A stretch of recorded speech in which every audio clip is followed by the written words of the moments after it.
आज के इस वीडियो में हम बात करेंगे सांख्यिकी श्रेणियाँ स्टैटिकल सीरीज़ पर। सांख्यिकी श्रेणियाँ क्या होती हैं, कितने प्रकार की होती हैं, ये सारी चीज़ें हमें पता होनी चाहिए ताकि हम आगे जाके जो स्टैटिकल प्रॉब्लम्स हैं उनको फेस कर पाएँ। तो सबसे पहले तो सांख्यिकी श्रेणी का मतलब क्या है। सांख्यिकीय तथ्यों को किसी निश्चित आधार पर विन्यासित करने से जो व्यवस्थित क्रम बनता है उसे हम सांख्यिकीय श्रेणी या समकमाला या स्टैटिकल सीरीज कहते हैं। अब रचना के आधार पर कंस्ट्रक्शन बेस जो स्टैटिकल सीरीज है वो तीन तरह की होती हैं। इंडिविजुअल सीरीज व्यक्तिगत श्रेणी, खंडित श्रेणी और सतत श्रेणी। Individual, discrete and continuous series तीन तरह की होती हैं। ये आगे जाके ये तीनों श्रेणी हमारे बहुत काम आने वाली हैं। एक और जो चीज़ है वो हमें जानना ज़रूरी है। ये एक तरह से मैं अभी भी आपको इंट्रोडक्टरी स्टैटिक्स पर ही रख रहा हूँ, परिचयात्मक सांख्यिकी पर ही हैं हम, ताकि सांख्यिकी से संबंधित जो शब्दावली है, जो चीज़ें हमें काम में लेनी हैं, उनके बारे में हमारी एक समझ हो। अब हम आते हैं सांख्यिकी माध्यों पर, स्टैटिकल एवरेजेस। तो सांख्यिकी माध्य एक ऐसा सरल और संक्षिप्त अंक है जो समंक श्रेणी के प्रमुख अभिलक्षणों का प्रतिनिधित्व करता है। प्रत्येक समंक श्रेणी में एक ऐसा मूल्य होता है जिसके आसपास अन्य समंकों के केंद्रित होने की प्रवृत्ति पाई जाती है और यह श्रेणी के महत्वपूर्ण लक्षणों का प्रतिनिधित्व करता है। इस मूल्य को सांख्यिकीय माध्य अथवा केंद्रीय प्रवृत्ति का माप, मीजर ऑफ सेंट्रल टेंडेंसी के नाम से जाना जाता है। तो देखिए, मैंने यहाँ हर बार मैं समंक काम में ले रहा हूँ। समंक अंक नहीं है, समंक न्यूमेरिकल्स नहीं है, डेटा हैं। तो ऐसे अंक जिनमें कुछ निश्चित विशेषताएं होती हैं, निश्चित मान्यताओं के आधार पर जिनको एकत्रित किया जाता है, उस तरह, और उनसे कुछ कोई हम एक निष्कर्ष निकाल सकते हों, निष्कर्ष निकालने की स्थिति में हो, उन तथ्यों को हम समंक के नाम से जानते हैं, जैसा कि हमने पहले इस पर चर्चा कर ली है। तो सांख्यिकीय माध्य जो एवरेजेज हैं, सांख्यिकी के जो क्या कहेंगे औसत हैं, इनको केंद्रीय प्रवृत्ति के माप, मेजर ऑफ सेंट्रल टेंडेंसी के नाम से भी जाना जाता है। अब स्टैटिकल एवरेजेस सांख्यिकीय माध्य तीन तरह के होते हैं। हमारा वास्ता दो तरह के ही सांख्यिकीय माध्यों से रहेगा, या इन्हें आप मेजर ऑफ सेंट्रल टेंडेंसी, केंद्रीय प्रवृत्ति के माप के नाम से भी कई किताबों में पढ़ेंगे। तो ये तीन तरह के होते हैं। एक तो होता है स्थिति संबंधी माध्य, पोजिशनल एवरेजेज। दूसरा है गणितीय माध्य, मैथमेटिकल एवरेजेज। और तीसरा जो है बिजनेस एवरेजेज, व्यापारिक माध्य। हम स्थिति संबंधी और गणितीय माध्य इन दोनों का विस्तार से अध्ययन करेंगे। पोजिशनल एवरेज में बात करें तो दो आते हैं। एक तो बहुलक है, और जिसे हम मोड कहते हैं, और दूसरा मध्य का है। इसको मध्य का भी कहते हैं, मीडियन, इंग्लिश इसकी कॉमन है, मीडियन। मध्य का या मध्य का, दोनों ही नामों से लोग इसको जानते हैं। इंग्लिश में से मीडियन कहते हैं।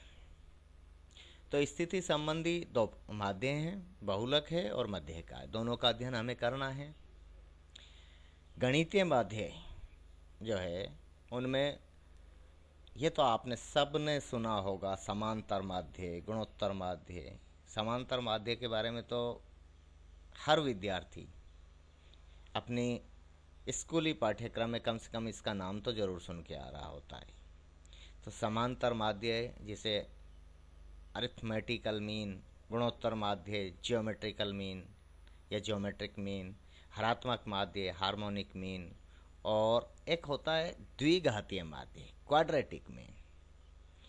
ये जो है चार, ये वो मैथमेटिकल एवरेज गणितीय माध्य हैं।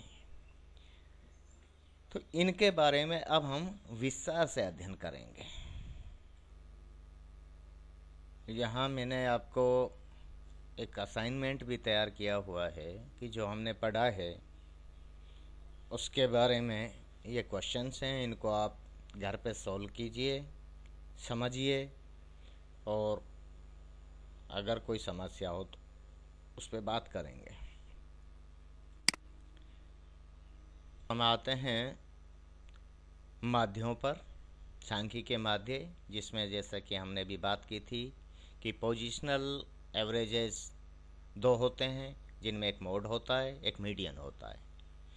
बाहुलक, बाहुलक क्या होता है इसका अर्थ समझिए। सबसे पहले तो समांक माला में सबसे अधिक बार आने वाला मूल्य,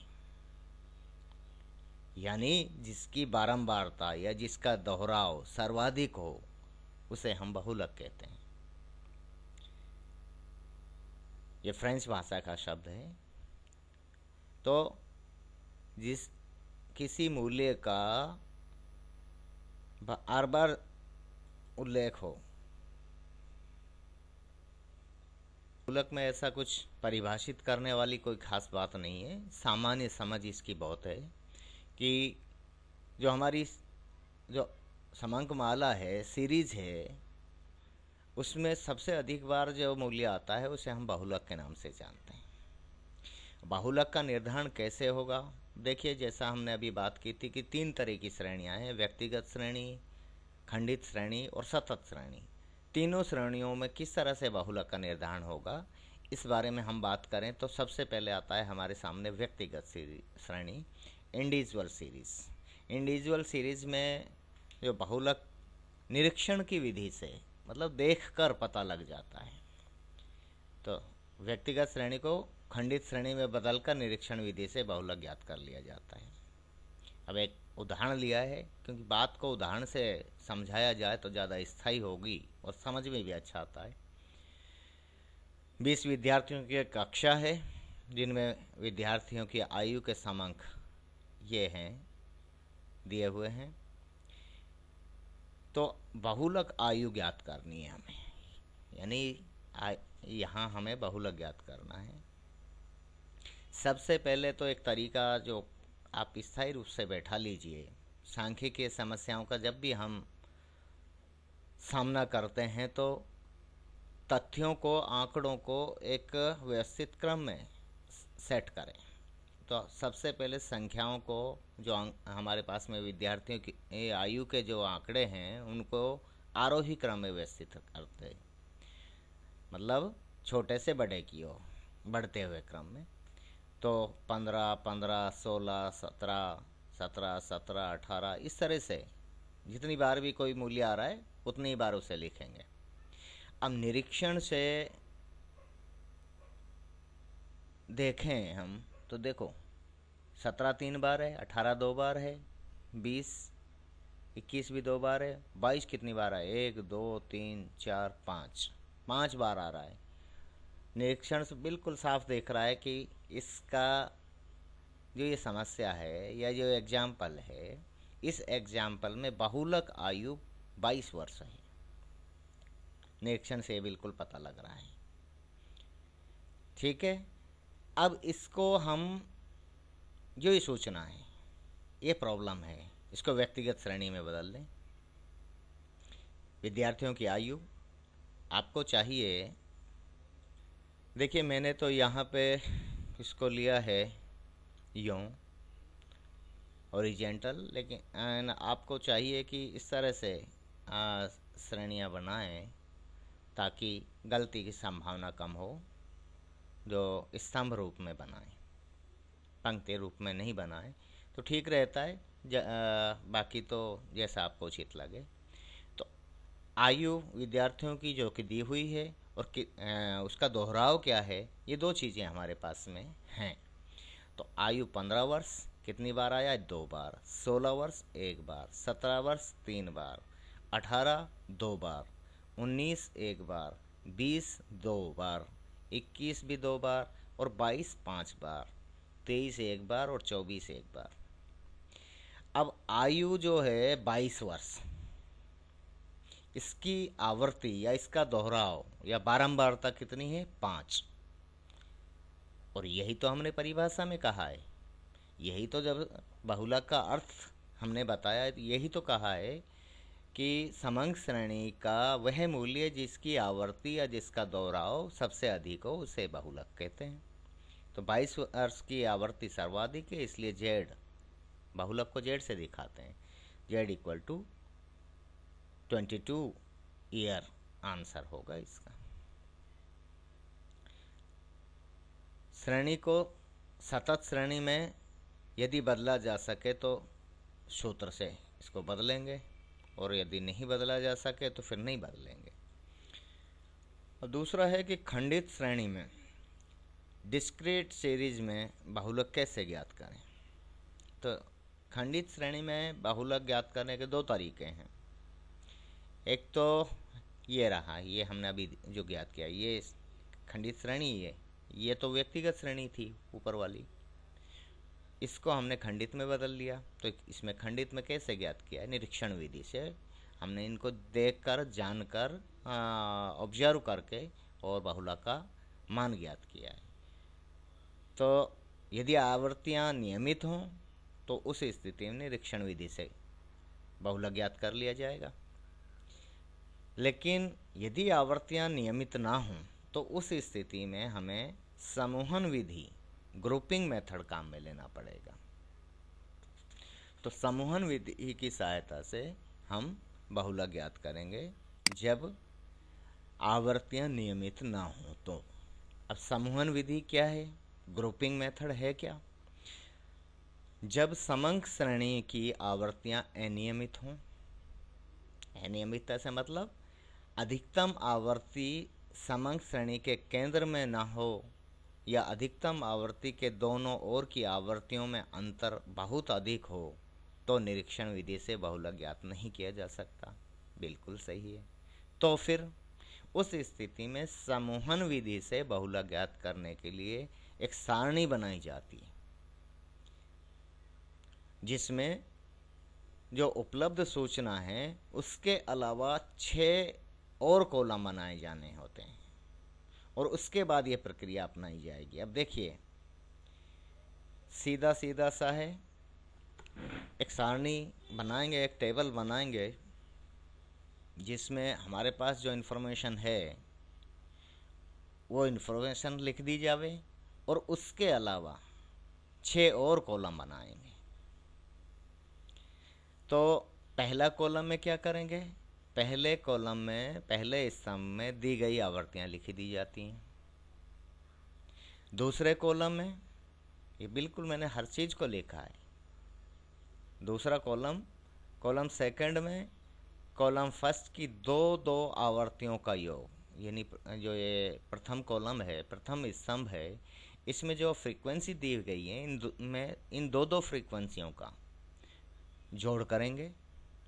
तीसरे कॉलम में कॉलम एक की एक आवर्ती को छोड़ देंगे, पहली शुरुआत की, और फिर दो का जोड़ करेंगे। फिर चौथे कॉलम में जो कॉलम फर्स्ट से जो फ्रीक्वेंसी दी गई है उसमें उसकी 3 आवर्तियों का जोड़ करेंगे। और कॉलम फिफ्थ में कॉलम फर्स्ट की एक आवर्ती को छोड़कर 3 आवर्तियों का जोड़ करेंगे। और फिर कॉलम 6 में कॉलम फर्स्ट की प्रथम 2 फ्रीक्वेंसी को छोड़कर 3 आवर्तियों का जोड़ करेंगे। ये प्रक्रिया करनी पड़ेगी। इस प्रकार अधिकतम आवर्ती ज्ञात करके बहुलक का निर्धारण कर लिया जाता है। अब देखिए, शब्दों की भाषा, गणित को अगर शब्दों की भाषा में समझाने का प्रयास किया जाए तो थोड़ा मुश्किल होता है। याद नहीं रह पाता या बात क्लियर नहीं हो पाती, तो इसको मैं एक उदाहरण के जरिए आपको समझाने का प्रयास करता हूँ। फिर भी नहीं समझ में आएगा तो मैं इसको दोबारा से आपको रिपीट करूँगा। एक उदाहरण लिया है, किसी कॉलेज के 230 छात्रों के कॉलर के माप दिए हुए हैं। कॉलर का माप सेंटीमीटर में है और छात्रों की संख्या, जिसको हम फ्रीक्वेंसी कहेंगे। तो देखिए, कॉलर का माप 32 से लेके और 41 के बीच में, 32, 33, 34 इस तरह से, और ये फ्रीक्वेंसी है। और टोटल स्टूडेंट कितने हैं? 230 हैं। ये सूचना दी हुई है, तो इस सूचना को एक टेबल में पहले डाल लें हम। सबसे पहले एक टेबल बनाएं जिसमें लिखा कॉलर का माप सेंटीमीटर में है, क्योंकि सेंटीमीटर में ही दी गई है, 32 से लेकर 41 तक। अब इससे संबंधित जो फ्रीक्वेंसी, कोरेस्पोंडिंग फ्रीक्वेंसीज को हमने यहाँ लिख लिया है कॉलम फर्स्ट में, जो कि 7, 14, 30, 28, 35, 34, 16, 14, 36 और 16 है। ठीक है, ये कर लिया। ये तो इन्फॉर्मेशन दी हुई है। इसके अलावा अब हमें क्या करना है, वो मैंने अभी जो लिखा हुआ दिखाया आपको, उस पे चलें आप। सबसे पहले सेकंड कॉलम पे आइए। सेकंड कॉलम में क्या करेंगे, ये जो पहला कॉलम है इसमें ये आवृत्तियाँ जो दी हुई हैं, इन आवृत्तियों का 2-2 का जोड़ा बना लीजिए। 2-2 का जोड़ा, 7, 14, 30, 28, 35, 34, 16, 40 और 36, 16। और अगर एक और होता तो उसको छोड़ देते, क्योंकि वो जोड़ा नहीं बनता। तो इनका योग कर लीजिए। 7 + 14 21, 30 + 28 58, और जो योगफल आए उसे कॉलम सेकंड में लिख दीजिए। तो कॉलम सेकंड में यही तो कहा है कि कॉलम फर्स्ट की जो आवृत्तियां हैं उनका 2-2 का जोड़ कॉलम सेकंड में लिखेंगे। ये लिखा हुआ है हमने। ठीक है, इसी तरह से 35 + 34, 16 + 14 और 36 + 16, इनका टोटल करके कॉलम सेकंड में लिख लिया। अब सेकंड कॉलम क्लियर हुआ। अब थर्ड कॉलम में आइए। थर्ड कॉलम में क्या करना है, ये पहली आवृत्ति को छोड़ दो, 7 को छोड़िए, कॉलम फर्स्ट की पहली आवृत्ति को छोड़ के, और फिर 2-2 का योग कीजिए। तो करेंगे तो 14 + 30 44, 28 + 35 63, 34 + 16 50, 14 + 36 50। अब इसका जोड़ा नहीं बन रहा, इसको छोड़ दो। ये कॉलम 3 हो गया। फिर कॉलम 4, सारा कुछ निकल के पहले कॉलम से ही आ रहा है। कॉलम 4 में क्या करना है, अब हमने क्योंकि एक आवृत्ति छोड़ के 2-2 का योग कर लिया, अब पहले 3-3 आवृत्तियों का योग करिए। पहले कॉलम की 3-3 आवृत्तियाँ लीजिए। 7 + 14 + 30 कितना होगा? 7 + 14 21 और 30 51, 28 + 35 + 34 97, 16 + 14 + 16 66, और इसको छोड़ दो। लिखना उनके सामने है ताकि हमें पता रहे कि कौन सी लाइन में कौन सा है। ये कर लिया। पांचवें कॉलम में क्या करेंगे कि एक आवृत्ति छोड़ के फिर 3-3 का जोड़ करें। तो 7 को छोड़ के 14 + 30 44 और +28 72 लिख दिया। 35 + 34 + 16 85, 14 + 36 50, 50 और 16 66, ये लिख दिया। फिर सिक्स्थ कॉलम, छठे कॉलम में आइए। छठे कॉलम में क्या करना है, अब ये 7 और 14 को छोड़कर, यानी पहले कॉलम की 2 आरतियों को छोड़कर फिर 3-3 का योग कीजिए। तो 3 का करेंगे तो 30 + 28 58 + 35 93 93 हो गया। 34 + 16 + 14 34 और 16 50 और 14 64। अब तीसरा तो बन ही नहीं रहा ग्रुप, इसलिए इसको नहीं लिखेंगे, युग्म बनाने जरूरी है। ठीक है, ये हमने 6 कॉलम कंप्लीट कर लिए। अब अधिकतम आवृत्तियों की संख्या ज्ञात करनी है। तो देखिए, अधिकतम आवृत्तियां पहले देखो कहाँ हैं। 34, यहाँ देखिए, अब इसमें 69 है। 69 कौन से ग्रुप में है? 69 है 36 और 37 के सामने। तो 36 के सामने एक लाइन खींच दी, 37 के सामने एक लाइन खींच दी। ठीक है, ये अच्छा पहले कॉलम से शुरू करिए। पहले कॉलम में अधिकतम आवृत्ति क्या है? 35। 35 की किस 36 के सामने, तो 36 के सामने एक लाइन खींच दी।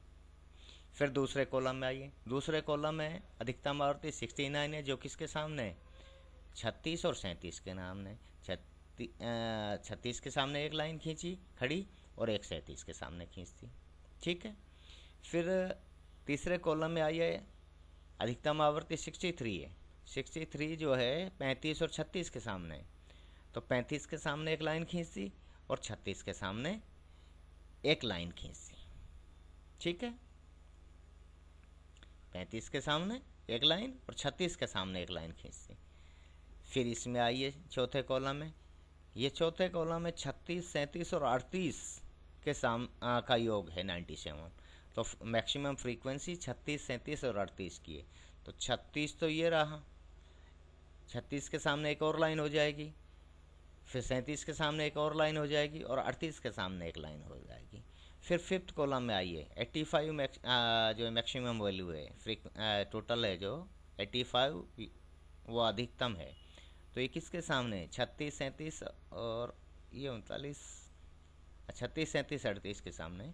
तो 36 के सामने एक और लाइन हो जाएगी और 37 के सामने एक और लाइन हो जाएगी और 38 के सामने एक और लाइन हो जाएगी। नहीं, ये 38 के सामने कि 39 के सामने, ये इनका टोटल 34, 16, 35, 34, 69, 69 और 10, 79 और 6, 85। हाँ, 36, 37, 38 के सामने इस तरह से। और छठे कॉलम में देखिए 93 के सामने, वो 93 जो अधिकतम आवृत्ति है और ये किसके सामने है? 93 योग है, पहली दो को छोड़ दो, 34, 35 और 36 का। 36 में कई बार आ चुकी है, 5वीं बार आ रही है, तो ये क्रॉस हो जाएगा। और 34 के सामने पहली बार ही आ रहा है, 35 के सामने जो है एक और लाइन हो जाएगी। तो इस तरह से इनको लिख देंगे। अब देखो यहाँ देखिए अधिकतम आवृत्ति। अब ध्यान रखना, ये फ्रीक्वेंसियों का टोटल मत करने बैठ जाना 230 निकले, ऐसा नहीं है। यहाँ अधिकतम आवृत्ति की बात हो रही है। अधिकतम आवृत्ति 34 के सामने तो एक ही बार आई है, 35 के सामने 3 बार आई है, 36 के सामने 5 बार आई है। अगले नेक्स्ट 37 के सामने 3, 38 के सामने 1 और इस तरह से जो एक बार यहाँ पे भी आई है 41। तो अधिकतम आवृत्ति किसके सामने आई है? 36 के सामने आई है। तो इसलिए बहुलक मूल्य जो है 36 सेंटीमीटर होगा। भाई जितनी बार दोहराव होगा आवृत्तियों का, अधिकतम दोहराव जिस भी मूल्य का होगा उसी को तो बहुलक कहेंगे। तो यहाँ ये व्यक्तिगत श्रेणी में इस तरह से हम बहुलक ज्ञात कर लेते हैं। लेकिन सतत श्रेणी में बहुलक के लिए फिर चीज़ें बदल जाएंगी, सूत्र भी अलग काम में लेंगे। तो इस तरह से आप व्यक्तिगत श्रेणी में, ये खंडित श्रेणी है, माफ़ कीजिएगा, ये खंडित श्रेणी है। इससे पहले जो ये इस प्रॉब्लम को हमने लिया था दूसरी वाली को, जिसमें निरीक्षण विधि से बहुलक ज्ञात किया था, वो व्यक्तिगत श्रेणी थी। तो व्यक्तिगत श्रेणी में और खंडित श्रेणी में, दोनों श्रेणियों में निरीक्षण विधि से भी बहुलक ज्ञात किया जा सकता है। लेकिन यदि आवृत्तियों का जो आवृत्तियाँ जो है वो अनियमित हों, तो उस स्थिति में खंडित श्रेणी में समूहन रीति या समूहन विधि, ग्रुपिंग मेथड के जरिए बहुलक ज्ञात किया जाता है। ठीक है, तो ये बहुलक हम खंडित श्रेणी तक पहुँचे हैं कि किस तरह से ज्ञात करेंगे। बाकी इससे संबंधित बाकी बातें अगले व्याख्यान में, अगली चर्चा में लेंगे। आज के लिए इतना ही। थैंक यू, धन्यवाद।